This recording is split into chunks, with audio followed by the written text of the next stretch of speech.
Hi,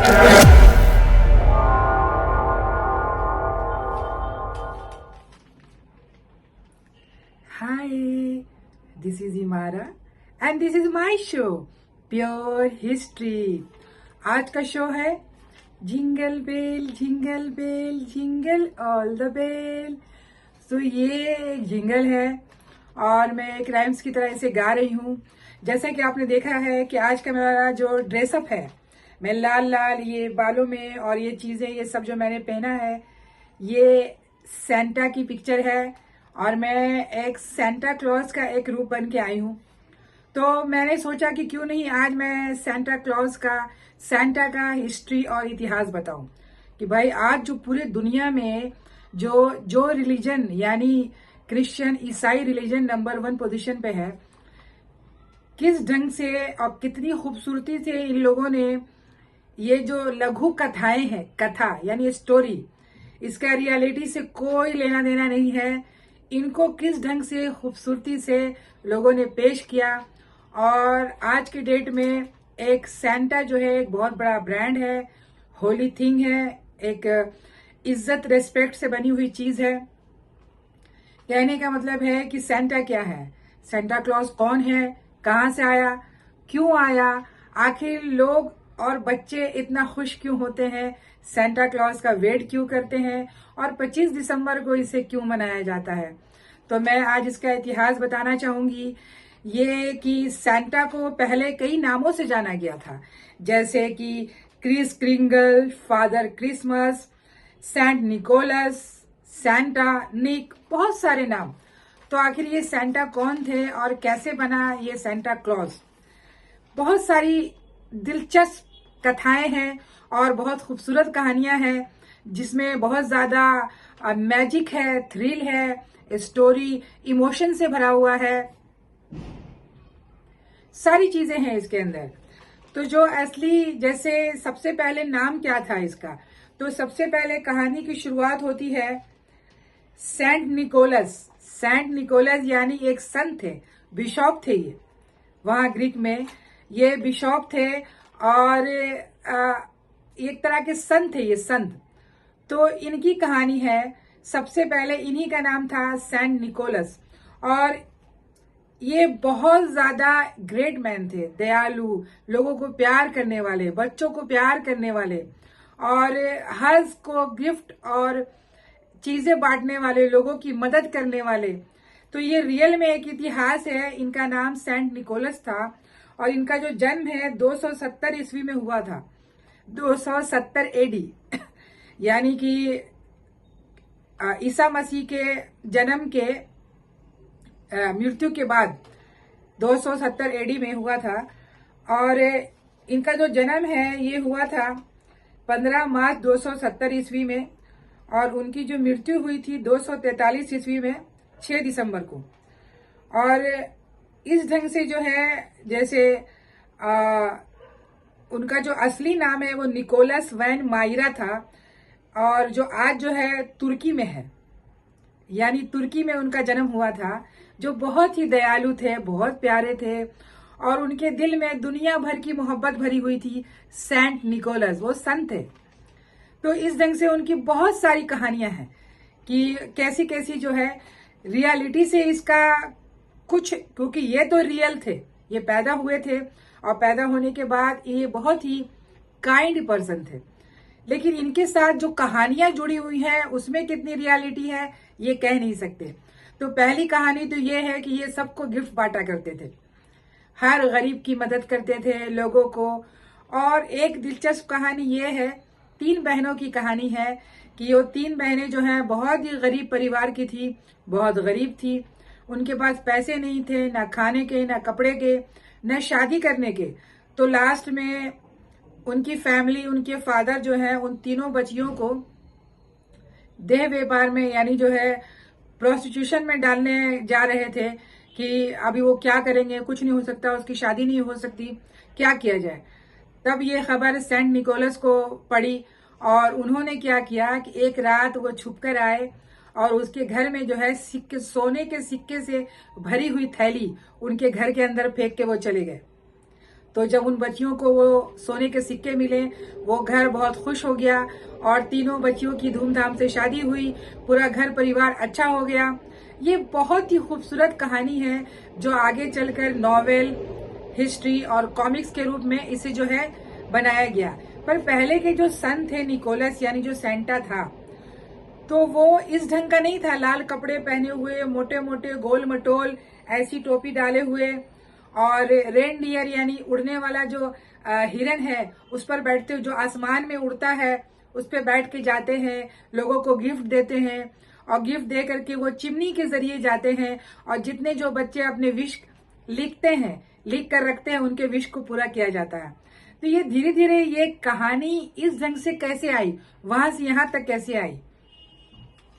तो एक और है इसके अंदर कहानी, जिसको कहते हैं इंग्लैंड में से ये निकला, इसे फादर ऑफ क्रिसमस कहा जाता है। तो ये भी जो है सेंट निकोलस की तरह ही सेम कहानी है, ये इंग्लैंड की कहानी है। तो वो भी ये सबको गिफ्ट बांटा करते थे और बहुत ही प्यार करते थे बच्चों को, लड़कियों को, लोगों को। तो इस ढंग से इनकी कहानी और सेंट निकोलस की कहानी यानी फादर ऑफ क्रिसमस और सेंट निकोलस दोनों एक ही है। तो फिर धीरे धीरे ये आगे बढ़ने लगे, कहानियां बढ़ती गईं और ये लोग जो है समाज में, यानी इन लोगों को डच लोगों ने काफी हाईलाइट किया और ये डच लोगों ने इन कहानियों को फैलाया और उसके बाद फैलाने के बाद ये कहानी न्यूयॉर्क तक पहुंची, अमेरिका पहुंची, फिर ये और आगे बढ़ने लगी। उसके बाद ये कहानी बढ़ते बढ़ते, यानी जो एक ग्रीक जो ईसाई बिशप थे, यानी कि इनकी कहानियों को तरह तरह की स्टोरी, नॉवेल, कॉमिक्स, इसके जरिए इनको पेश किया जाने लगा और बच्चे और बूढ़े सब लोगों ने इसमें इंटरेस्ट लेना शुरू किया। तो पहले जो है सेंटा क्लॉज की जो तस्वीर थी वो ऐसी नहीं थी। उसमें एक संत होते थे जिनके हाथ में एक छड़ी हुआ करती थी और वो छड़ी घुमाते थे और छड़ी से लोगों के विश को पूरा किया करते थे। पर बाद में 1881 की बात है, एक बहुत बड़े पेंटर थे, यानी डिजाइन किया उन्होंने, जिसको कहा जाता है थॉमस नैसेट। तो थॉमस नैसेट ने जो है एक डिजाइन बनाया और बिल्कुल ये डिजाइन बनाया मिलता जुलता, यानी ये जो पेट निकला हुआ, मोटे गोल मटोल से ऐसे कपड़े पहने हुए और इस ढंग की चीजें और रेनडियर पे बैठे हुए, उड़ते हुए, ये डिजाइन किया था थॉमस नैसेट ने, जो सेंटा का डिजाइन तैयार किया गया था। और इसमें जो है एक और है जो क्लीमेंट क्लर्क, इन्होंने भी एक डिजाइन किया था। ये दोनों डिजाइन को मिलाकर एक डिजाइन बना जिसे सेंटा क्लॉज का डिजाइन यानी आज का डिजाइन है। पर ये सेंटा क्लॉज इतना फेमस कैसे हुआ? सबसे पहले ग्रीक कथाओं में वहां से निकले, उसके बाद इंग्लैंड, इंग्लैंड से अमेरिका, अमेरिका पूरा डच, यानी जितने भी जो यूरोप कंट्री है, यानी ईसाई धर्म को आगे बढ़ाने में इसका बहुत महत्वपूर्ण हाथ है। क्योंकि जिस खूबसूरती से सेंटा क्लॉज को बनाया गया, और ये कहानी इतनी खूबसूरत है, जो इनके घरों में जो चिमनी हुआ करती है ये सेंटा क्लॉज से ही रिलेटेड है। क्योंकि सेंटा क्लॉज घर के अंदर चिमनी के द्वारा ही एंटर करते हैं और सेंटा क्लॉज के सॉक्स होते हैं जिसके अंदर लोग अपने विश को डाल कर रखते हैं। सारे बच्चे रात में अपने विश को कि मुझे क्या चाहिए, चॉकलेट चाहिए, खिलौने चाहिए, जो कुछ भी चाहिए, वो बच्चे जो है वो सेंटा क्लॉज का जो एक सॉक्स आता है उसके अंदर लिखते हैं। फिर रात में जो है सेंटा क्लॉज आते हैं। तो पहले जो ये फेस्टिवल है, ये सेंट निकोलस के जब डेथ हुआ था उनके दिनों पर ये मनाया जाता था, यानी 6 दिसंबर को ये चीज मनाई जाती थी। पर धीरे धीरे ये चेंज होने लगा। उसके बाद जो है मार्टिन लूथर ने और भी बहुत सारे जो राजा हैं उन लोगों ने क्या किया, इसको, ये जो संत है सेंट निकोलस, इनको हटाकर इसमें ईसा मसीह को डाल दिया और प्रॉफिट ईसा के बारे में उन्होंने बता दिया कि ये जो 25 दिसंबर को जो प्रॉफिट ईसा आए थे या गए थे, तो उस दिन जो है ये सेंटा क्लॉज आएंगे और लोगों को गिफ्ट दिया करेंगे। यानी पहले जो था ये 6 दिसंबर को मनाया जाता था, बाद में इसे जो है ईसाई धर्म से रिलेटेड कर दिया और बाद में इसे 25 दिसंबर को, यानी 25 दिसंबर को जो क्रिसमस मनाया जाता है उस दिन सेंटा क्लॉज आएंगे, ये चेंज किया गया। और इसको जो इतना ज्यादा पब्लिसिटी और हाईलाइट मिला, बड़ी बड़ी कंपनियां जो अमेरिका में जैसे पेप्सी, कोको कोला और बड़ी बड़ी कंपनियों ने इसे पब्लिसिटी दी, छापा, मैगजीन में निकाले। और वो गोल मटोल सा लाल लाल कपड़े पहने हुए जो रेनडियर पे बैठ करके वो सांता क्लॉज आता है, जिसके हाथ में बहुत बड़ा झोला होता है और जिसके अंदर हजारों गिफ्ट होते हैं। सारे बच्चे इन गिफ्ट का इंतजार करते हैं। एक जमाने में हम भी किया करते थे कि सांता आ रहा है और हमें गिफ्ट मिलेगा। तो बच्चों के दिलों में ये बहुत ही ज्यादा क्यूरियोसिटी होती है, यानी क्यूरियोसिटी भरा गया एक पब्लिसिटी के जरिए और एक कहानियों के जरिए, लघु कथाओं के जरिए। ये पहले नहीं हुआ, धीरे धीरे, यानी 270 एडी से लेकर के 1800 और 19वीं शताब्दी में जाके इसको थॉमस ने जो है फाइनल रूप दिया इसे। और फाइनल रूप देने के बाद जो है इसको कंप्लीट किया कि सांता क्लॉज ऐसा होता है और इस ढंग से इसे मनाया जाएगा। और इसको टोटली सांता जो निकोलस थे, सेंट निकोलस, और फादर ऑफ क्रिसमस जो संत थे, सचमुच के ऐसे संत दो गुजरे हैं जो लोगों को सचमुच में गिफ्ट और उपहार बांटा करते थे, लोगों की मदद किया करते थे, उनको हटाकर उससे रिलेटेड जो है इसे जो है एक रिलीजन से जोड़ दिया गया। और ये 6 दिसंबर को छोड़कर 25 दिसंबर को मनाना शुरू कर दिया गया। जैसे आपने बॉम्बे में भी देखा है, नाम है सांता क्रूज। तो सांता जो क्रूज है वो सांता क्लॉज से रिलेटेड नहीं है, ये भी एक डच वर्ड है, यानी डच वर्ड से ही निकला है, जिसका मतलब होता है होली क्रूज, यानी जो उनको क्राइस्ट पे चढ़ाया गया था, उनको जो सूली पे चढ़ाया गया था, उसका मतलब होता है वो सांता क्रूज का जो मतलब है। तो इस ढंग से जो है बहुत दिलचस्प ये सेंट निकोलस और फादर ऑफ क्रिसमस की कहानी है, जो ग्रीक की लोक कथाओं से निकला, यानी सच्ची कहानी से निकला।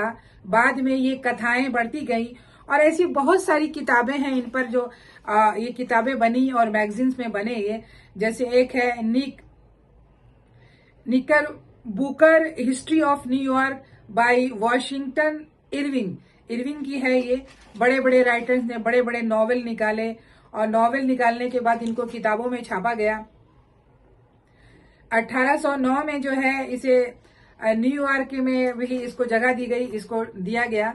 और भी बहुत सारी किताबें हैं, बहुत सारी किताबें जिसके अंदर जो है सांता क्लॉज के बारे में बताया गया और बताकर बहुत ही इंटरेस्टिंग और दिलचस्प तरीके से इसे खूबसूरत डिजाइन बनाया गया। और बनाने के बाद आज के जो डेट में जो सांता क्लॉज है वो सबसे प्यारा, सबसे खूबसूरत, बहुत ही क्यूट, जिसे देख के ही लोगों को प्यार आता है। सांता क्लॉज आएंगे और हम लोगों के विश को पूरा करेंगे और हमें ढेर सारा गिफ्ट मिलेगा। इसी वजह से हर क्रिश्चियन के घर में, यानी इस रिलीजन से मानने वाले के घर में, वो क्रिसमस ट्री बनाई जाती है, जिसके अंदर बहुत सारे गिफ्ट लगे हुए रहते हैं। जो सांता आएगा और ये सारे गिफ्ट हमें देगा। तो ये कहानी जो है सेंट निकोलस और फादर ऑफ क्रिसमस से निकला हुआ है, जो आगे चलकर एक फैंटेसी, यानी बच्चों की फैंटेसी बन गई है दुनिया में कि सांता क्लॉज सो क्यूट। धन्यवाद।